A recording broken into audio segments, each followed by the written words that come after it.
سنة 1976 في ألمانيا حصلت واحدة من أغرب وأرعب القصص اللي شافتها الكنيسة والدنيا كلها.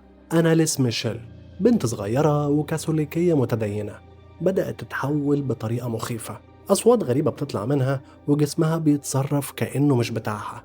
الدكاترة اتصدموا والكهنة قالوا إنه مس شيطاني، والناس اتقسمت بين تصديق وعدم تصديق. أهلا بيكم في 5 جنيه. سنة 1968 لما كان عمرها 16 سنة، أناليس وهي في المدرسة حصل لها حاجة غريبة جدا. مرة واحدة وهي نايمة في سريرها حست بجسمها كأنه بيتجمد، مش قادرة تتحرك ومش قادرة تتنفس، كأن في قوة خفية ماسكاها وعمالة تخنقها. الأعراض دي كانت بداية رحلة مظلمة جدا. الأطباء قالوا إنها أكيد نوبات صرع ووصفوا لها أدوية مضادة للصرع، لكن رغم العلاج الحالة كانت بتسوء مش بتتحسن. ومع مرور الوقت بدأت أناليس تحكي لأهلها إنها بتشوف وجوه شيطانية مرعبة بتطلع لها فجأة، وقالت كمان إن في أصوات غريبة بتكلمها بالليل وبتطلب منها إنها تأذي نفسها، وكانت بتحس إن في حد بيشدها فجأة من هدومها.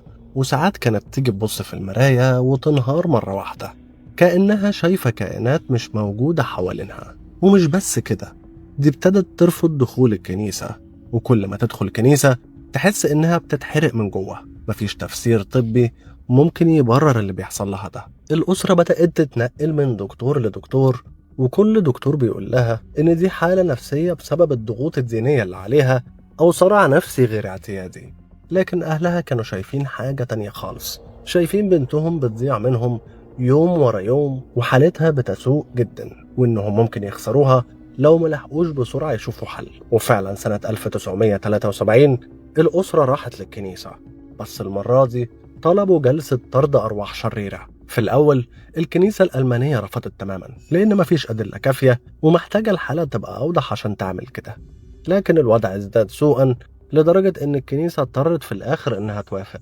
وبدأت رحلة الطرد الشيطاني رسميا من سبتمبر 75 لحد يونيو 76. أناليس حضرت 67 جلسة طرد أرواح.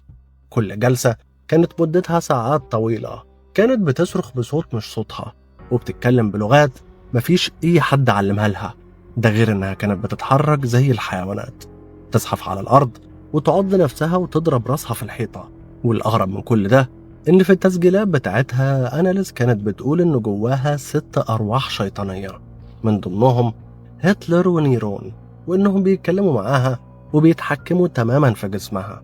وللأسف الشديد كل جلسة كانت بتحضرها كانت بتسيبها أضعف من اللي قبلها. ومع مرور الشهور أناليس فقدت الرغبة تماما في الأكل، وقالت إنها ممنوعة تاكل بأمر الأرواح اللي جواها، لدرجة إن وزنها نزل لأقل من 30 كيلو. جلدها بقى أزرق من كتر الكدمات، وعظامها بقت بارزة كأنها شبح متحرك. وفي آخر جلساتها كانت بالكاد قادرة تتكلم، لكنها قالت جملة اتحفرت في التاريخ: أتمنى أن موتي يكفر عن خطايا الشباب الطائش وأهل الكنيسة الفاسدين. وفي فجر يوم 1 يوليو 1976 أناليس ميشيل فرقت الحياة وماتت نتيجة الجفاف والجوع والإرهاق الكامل. الجثة كانت في شكل مأساوي، كدمات وكسور قديمة ونحول شديد جدا. ووفاتها سببت صدمة رهيبة وتحولت قصتها لقضية رأي عام في ألمانيا والعالم كله. وفي سنة 1978 أبوها وأمها والكهنة اللي أشرفوا على جلسات الطرد اتحاكموا بتهمة القتل بسبب الإهمال. المحكمة استمعت لتسجيلات صوتية لجلسات الطرد وشافت تقارير الطب الشرعي وسمعت شهادات أطباء نفسيين. وفي النهاية المحكمة حكمت عليهم بالسجن مع إيقاف التنفيذ، وقالت إنه كان المفروض يتم إدخالها المستشفى مش جلسات لطرد الشيطان. لحد دلوقتي قصة أناليس ميشيل بتقسم الناس، في ناس شايفاها حالة مرضية وناس تانية مقتنعة إنها كانت مس شيطاني بجد. قول لي رأيك في الكومنتات، وهل أنت مقتنع بالكلام ده ولا لأ؟ بشكركم للمتابعة، وما تنسوش تعملوا لايك وسبسكرايب.